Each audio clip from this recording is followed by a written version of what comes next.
Welcome back to Heroes on Our Island. I'm your host, Christine Persichetti. We head now to Selden to meet a hero who served his country only to be severely injured while back home. And we'll meet the man, another military hero, who's helping this injured Marine and his family. That's the only thing I really can't stand is like how people, try to treat me different, how people look at me different. 23-year-old Billy Ventura says he's the same guy he was when he joined the Marines, which his mom says was no surprise. This was his calling from the time he was a little boy. He loves the Marines, loves the outdoors, and loves riding his quad. He's a hunter, he's a dirt bike guy, he's a quad guy, he's a fisherman, he's on the beach. So anything, with the cars, with the motorcycles, that's Billy. But now, instead of a motorcycle, Billy rides a wheelchair. He's paralyzed from the waist down after a motorcycle accident last year while home on leave. And the car in front of me had no brake lights. And when I realized the car was just about to be dead stopped, I tried to lock up my brakes didn't work. They locked up a little bit, I flipped over. I hit the car that had no brake lights. We were in the left lane, I flipped over into the right lane with the bike, and a passing vehicle ran me over and kept going. The injuries were severe. I broke all my ribs. I broke my back, I guess, my spine. Did you know right away that you weren't going to be able to walk? Or I didn't really know until It's still hard for Billy to talk about it. He breaks down as he recalls finding out for the first time that his legs didn't work. He spent 35 days at Stony Brook University Hospital. I didn't know I was paralyzed until a couple days, probably the second day in. Even though, the doctors are coming in and saying everything, and I guess I was just too up on medicine to really understand anything until I wasn't. Even though it was tough getting the news, Billy's mom calls it a blessing. he was alive.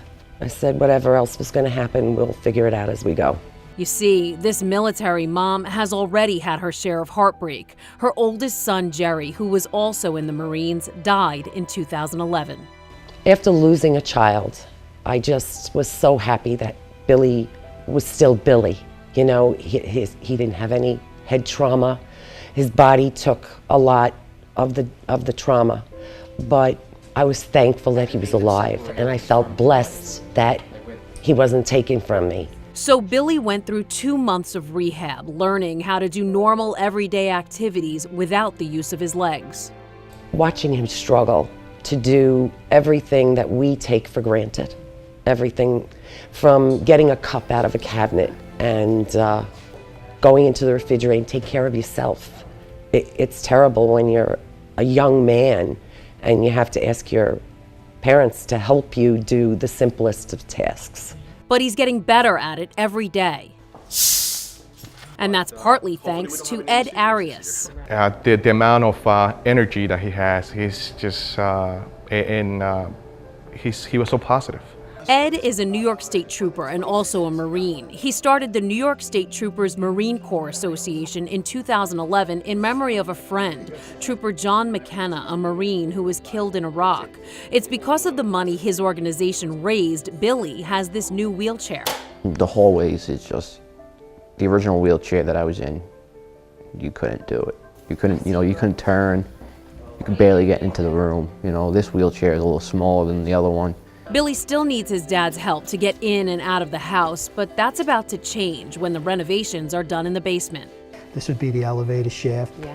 Between having to move to this new house, the medical bills, and other costs, it's also been a bit of a financial struggle for the Ventura family. The simplest of things cost thousands of dollars when they have to be modified to fit his new body. So Ed and the New York State Troopers Marine Corps Association is helping Billy to get what he needs. Our mission is to assist family members or members of the military when they're in a financial crisis. Initially, we wanted to help out just Marines, but it was just overwhelming, the kind of support we got from the community.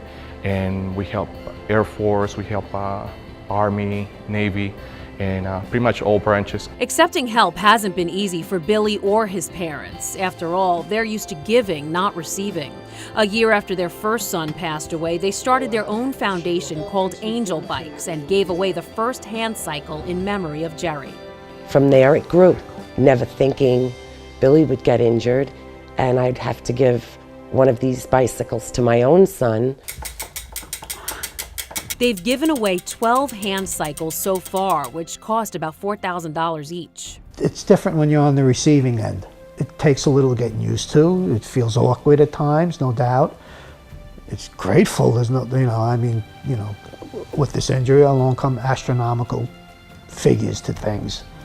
And what Ed has done really for us is, besides, donations, he's reached out to multiple organizations who have jumped right in and, whether they were veteran organizations or not, willing to help.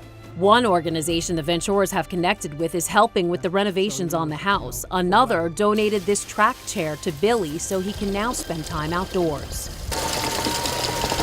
Billy says he'll always be grateful to Ed for his help. What him and the rest of his guys have done is just unbelievable. I couldn't thank them enough for everything they've done. I think it's something that any other Marine will do. It's just one of the things that we were teaching boot camp. You have to help your fellow brother. This military family says even as they continue to receive help, they will continue to give back and help other military families. That's it for today's show. If you'd like to learn more about these heroes we just featured, or if you know a hero in your community, let us know. Visit our website at www.fios1newsli.com. Follow us on Twitter at HeroesLI and like us on Facebook at facebook.com/Heroes Long Island. I'm Christine Persichetti. Thanks for watching Heroes on Our Island.